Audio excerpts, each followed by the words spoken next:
Hello everyone and welcome to SuttonsDaze. Today we are going to be making some English muffins using our whole wheat sourdough starter. Now, I have been riding the struggle bus hard with this sourdough. My initial intent was to learn to make sourdough using the wheat that I have on hand. I have two kinds of red, two kinds of white. And I, for some reason, opted to go with the red. Now, this makes an excellent starter. No qualms about that one. Easy? No, not by any stretch of the imagination. So, coming up in the future, what I'm going to be doing is testing out on my own, may or may not share, using the white wheat, and also using commercially ground flour and seeing how that works. I think maybe if I learn to make sourdough using commercial white and then, read more, adapt more, I can build up to using my wheat berries. But jumping feet first into the deep end of the pool is not always the best choice. And this was the case. However, I have about 2 quarts of sourdough starter here, and so I'm going to whip up a whole bunch of English muffins. These are crazy good. These are really, really good, super easy to make. If you've never made it before, they will blow your mind at exactly how easy they are. And this is specifically using the sourdough starter for the English muffins. So I hope that you will come along with me on this, and I'll show you what I'm doing. I'm starting it tonight and finishing it tomorrow morning because it needs to sit and ferment overnight, and it can sit 8 to 12 hours. But I'm going to show you how I make the dough first and let it ferment overnight, and then we'll be back in the morning and I'll show you how I make the English muffins. And then we'll do a taste test. And I'm not gonna lie, I'm going to taste it because these are really good. Really, really good. So I'll give Phil half, but I'm taking half of the English muffin. I have to. So let's get started. Let's make some English muffins, my friends. Yes, we got 10 plus inches of snow last night. No, it's not good.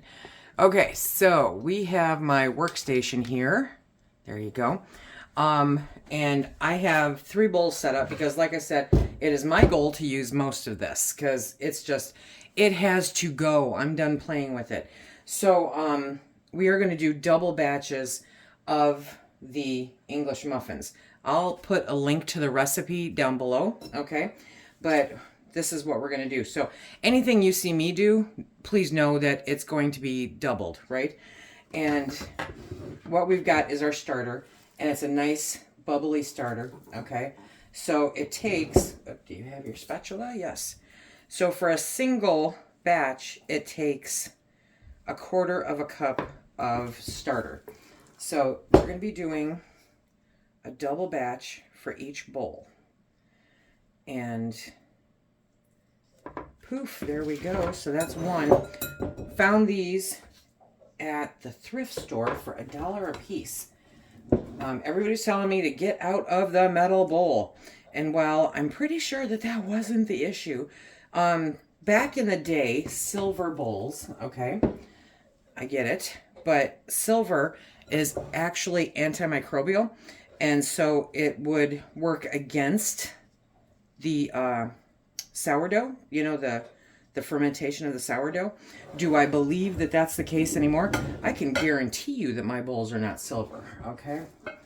So I don't think that was the issue, but I decided, okay, we'll do these because those rubber caps that I have actually fit beautifully over these bowls. So it works really good. I might actually, how much do I have in there? I have, that's probably a whole double batch in there, so I might just do all of that. Okay, there we go. And now we will work on the other ingredients. Yes, we will. So we've got our bowls of our sourdough mixture, our starter, and now we're going to add the other ingredients. So to each container, we're going to add sugar, and for one batch, it is 1 tablespoon, but this is 2 batches, so 2 tablespoons of sugar in each one. You can use regular sugar, you can use brown sugar, you can use maple syrup, and you can use honey, whatever floats your boat, okay? And next, we're going to put in salt, and it's two teaspoons for the double batch, so 1 for a single batch. Again, the recipe is going to be down below. Okay. There we go. This is going to be a monster amount of English muffins that are going to be rehomed very quickly. Now, instead of wiping fill out on milk, what I did is I made a pitcher of instant milk from our preps, because that's what it's there for, my friends. So now we're going to add the milk into this also.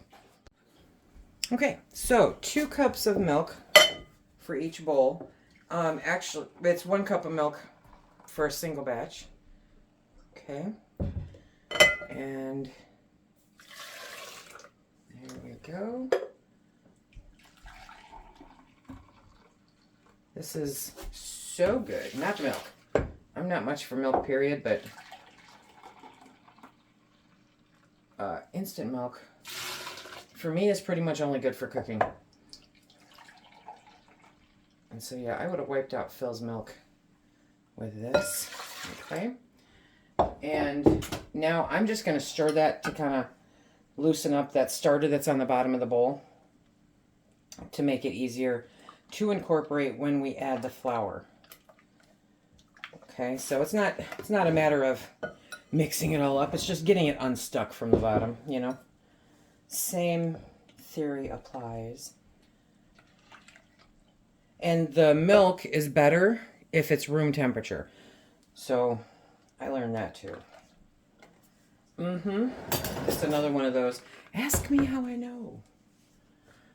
So the whole sourdough experience, I'm not gonna lie, it has not been a riot. I mean, I've been having fun. I can make starter.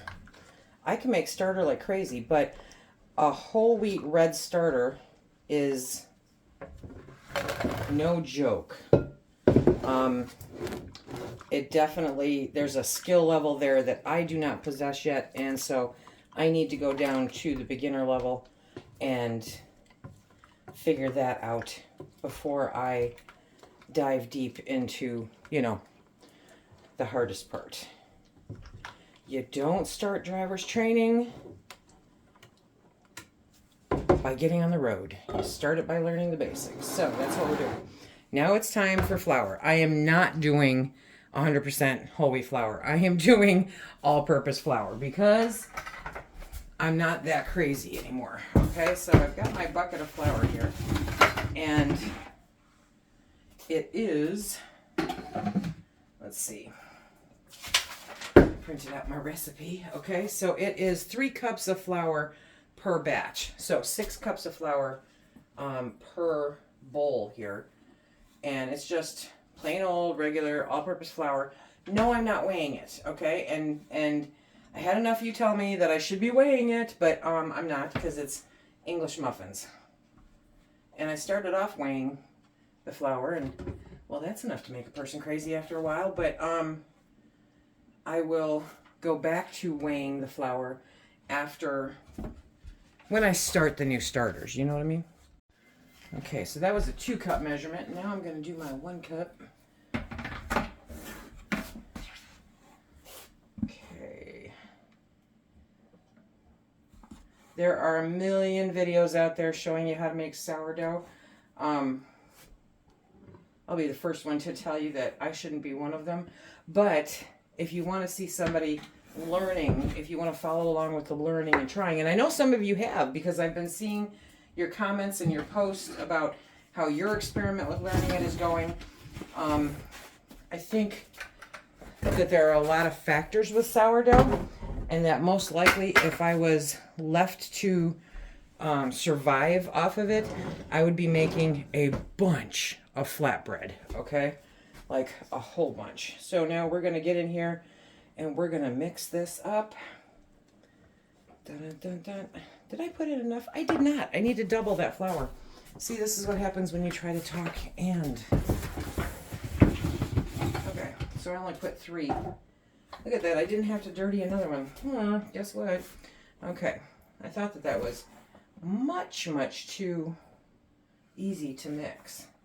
Because I start off with a spatula or a spoon or whatever, but then I go all in with the hands because you really need to. Okay, and there we go. That's more like it. And you hear the puppy in the background. Okay, this is gonna make a crazy amount of English muffins. I think I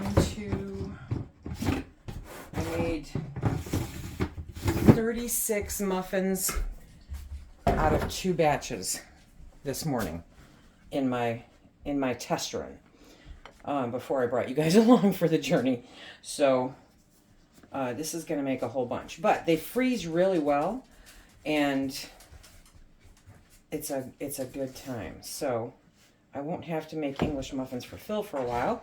And I have a good friend of mine who is going in for some hand surgery soon. And I already tested out my very first batch on her. She said they were very good. So I am going to make up some freezer breakfast sandwiches for her because she won't have the use of her right hand for a while after the surgery. And so we're going to be making up some freezer meals and whatnot for her. Okay, so I just get it in there. Boy, it's easier in a deep bowl, you know what I mean? Okay, so now I'm going to grab my gloves because I'm tired of digging sourdough out of my ring. And we're going to get in here and we're just going to mix it by hand. You don't need to use gloves, you know, obviously. There we go. But my hands actually are very dry from all of this bread experimenting. So I need to give them a break. Okay, so you're going to get in here and you're just going to mix this up really well until it forms a nice dough ball. It might be a little shaggy. That's not bad. That is not bad at all. Okay. Let me bring you in closer because I already put my gloves on. But let me bring you in closer so you can see what kind of chaos is reigning here. Okay, you want to get this all incorporated. Make sure you're not leaving any major dry spots down below, which is a little challenging. But it will work, okay? So we're going to get these all mixed up. And you can see it's a very shaggy dough. It's sticking, right? So we're going to get this all mixed up. And then we're going to set it aside and work on the next one. I'm not going to make you guys watch me do this. You get the gist of it. Get down on the bottom. Make sure to pull what's on the bottom up and get it incorporated. And all will be right with the world. I have never once been able to get everything off the sides. Seriously. But you just want to do that. Okay? So let me finish all these other ones and we'll be back. I am a messy baker. Okay, we've discovered this already. I combined the 2 into this one big container because, yeah. And then I've got this one and this one. And now, along with cleaning up my mess, what I'm going to do is cover them. And then we let them sit and ferment overnight, 8 to 12 hours. So these are going to sit here for 12 hours. And then it will be tomorrow morning. And tomorrow morning we will pull these out. And we will make the English muffins. It's so much fun, you guys. It's absolutely a blast. So, I mean, these bowls were made for these covers. I love them. And then I've got saran wrap for this big one. And thankfully, a vacuum and a wet towel. Okay, so you just want to make them, you want to make sure nothing's getting to them. It can be a towel, it can be whatever. A question that I know somebody's going to ask is, can I just do that in my hand mixer? Yes, you absolutely can. But you don't want to over knead it either.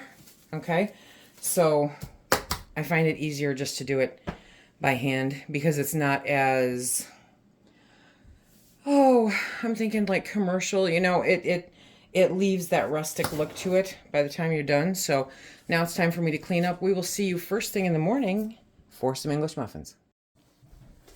It is the next morning. I already started working on the other one. But this is the dough the next morning, okay? And so now I'm going to pull it out. Here we go. I'm wearing a glove because I cut my finger. And I'm going to knead this up a little bit more because I don't think I kneaded it very well last night. But it's doing its due. And theoretically, you would push this out with your fingers. So what I'm going to do is roll it out because it's easier. But you don't want to roll it too thin. I made that mistake also because you want it to be a little bit thicker, you know? So we're going to just roll this out. And then I have a 3-inch biscuit cutter that I'm using to shape them. This is too dry. Let me get my bottle of water. Okay, I'm just gonna spray this a little bit and work it out with my knuckles. Okay, but you don't want it too thin because it'll be too thin. You don't want super thin muffins, right? Okay, I should have checked this better last night, but work with what you got, my friends, okay? So we're going to get this kind of pushed out, and then, there we go, and then cut out, and then we have to let it sit. Now, I think I have mentioned this a time or two. I'm not a baker, my friends. So I'm learning as I go also and bringing you guys along for the ride because I like making a fool out of myself. But we are going to make this work. Why is this? I feel like this just did not work out the way it was supposed to last night. Okay, so yeah. But you want it about 1 inch thick, theoretically. These are going to be some very rustic looking ones. We'll see what the next batch looks like too. Take your biscuit cutter, okay, push down and cut them all out. In the meantime, I have a cookie sheet and I will spread some cornmeal on it. Okay, there we go. Okay, I think these will turn out good. There we go. I have made more English muffins in the last 4 days than I've eaten in the last 4 years. But, okay.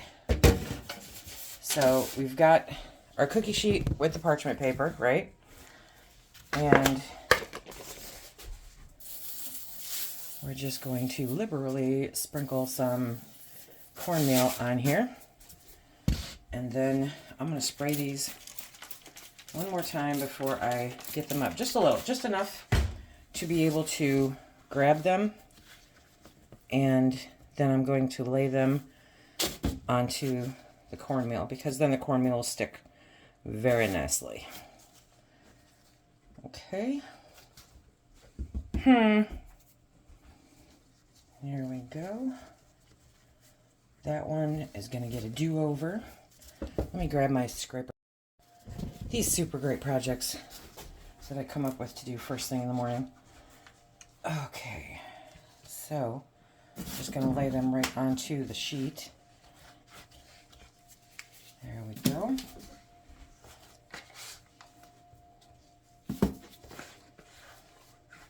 So the cornmeal will stick to those, and we will let them sit for an hour, covered up with a towel, before we start baking them. Yes, we will. And in the meantime, I will just roll this out some more and make more muffins. Before I cover these up with a towel, what I'm going to do is a light spray and put cornmeal on this side too. Just enough, you know, to give you that English muffin texture. There you go. Time to cover them up. Okay, this one is a shaggier dough, so we will see how this does. Should be a little bit easier to manage.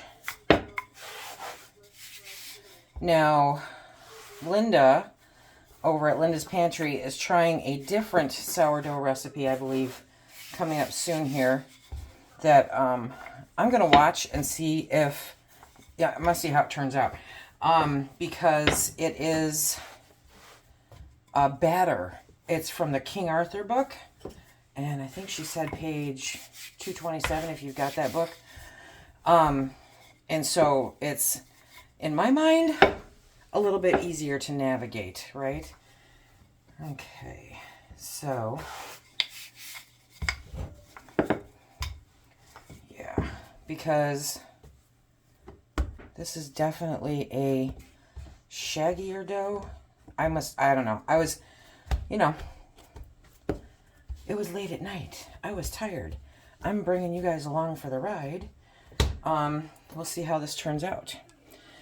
So we will get these cut up and get that taken care of. Let them sit, and we will be back in an hour, and we will be cooking up all of them. I have the first ones on. I'll explain my method here. Ooh, nice. Okay. So you want a griddle or a nonstick pan. You want something that you can cover. So my griddle does not have a lid for it. So I'm using two pot pans, you know, in order to cause that. Because you want the steam, because it causes them to rise. It causes them to puff up and cook all the way through. That's what the steam does. So you want it on a medium heat though. The heat really makes a difference. You do not want these on a high heat because they won't cook all the way through before they're too done on the outside. That part I have mastered. I did one batch on a higher heat. It wasn't even high. It was just a higher heat, and they did not turn out right. And so I've kind of got a mishmash of sizes here, which you will see in a second, because this bad boy is more like a biscuit, but we're going to do it anyway.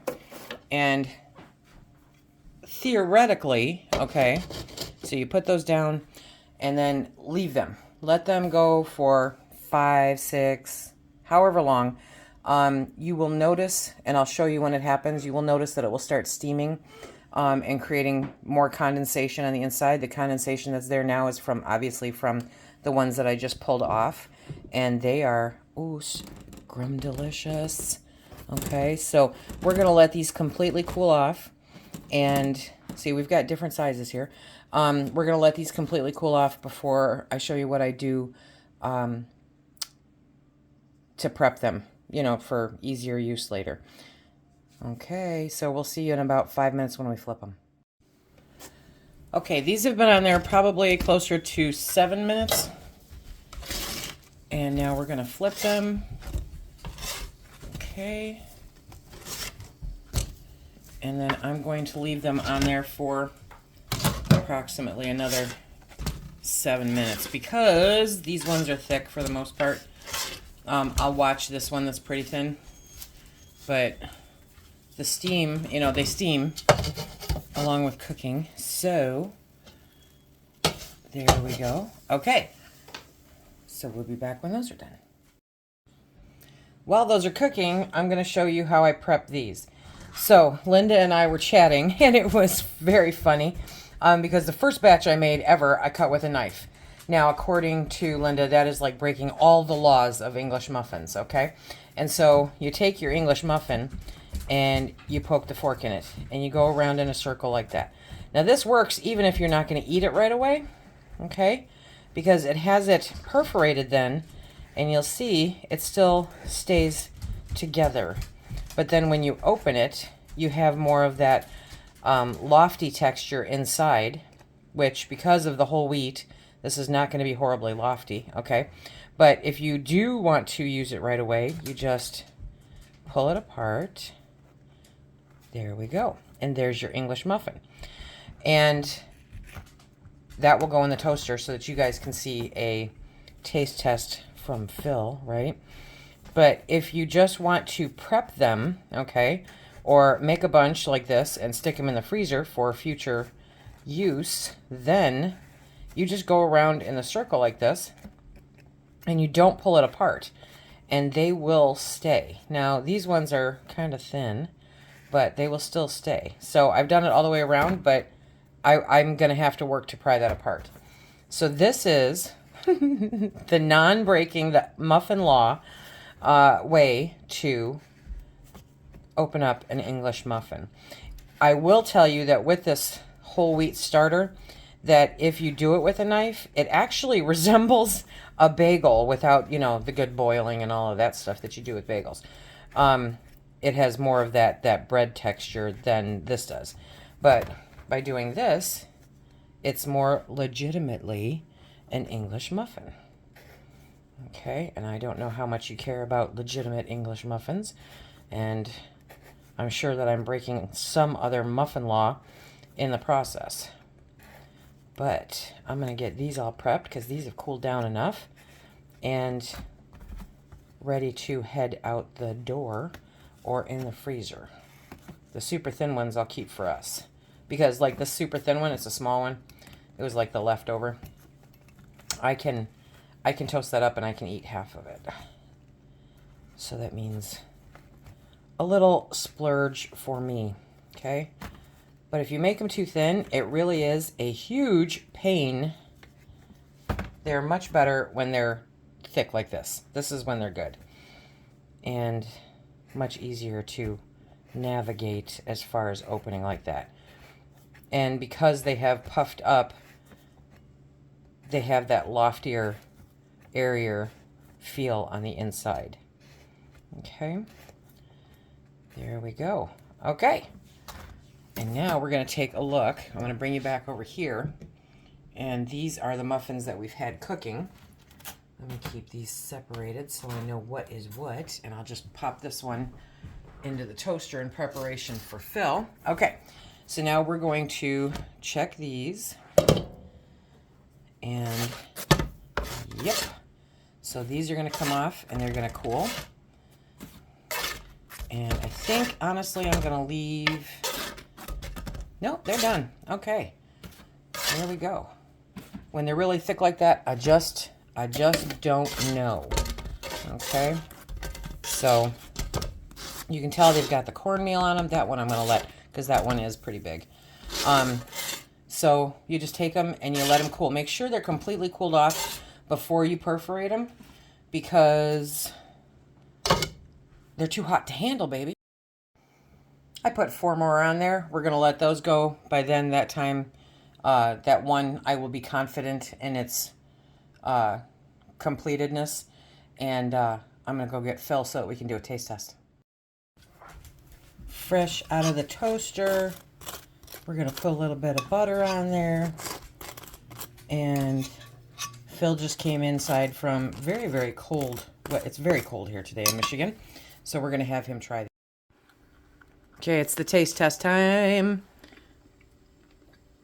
What do you think? Mm-hmm. Good stuff? Good. Okay. Real good. Real good? Mm-hmm. Keep making them. Those are my English muffins. I will get better at them, but I got all that sourdough starter out of my house for the moment. So, how are you doing on your sourdough? I know quite a few of you jumped on and said, okay, we're going to do this with you. It has been driving me crazy. But the English muffins, they're a keeper, definitely. So I hope that you give them a try. I hope that you like them. Don't do them in the mass quantity that I do, because this is crazy. But I hope everyone has a spectacular day. make yourself some English muffins. Until next time, be safe.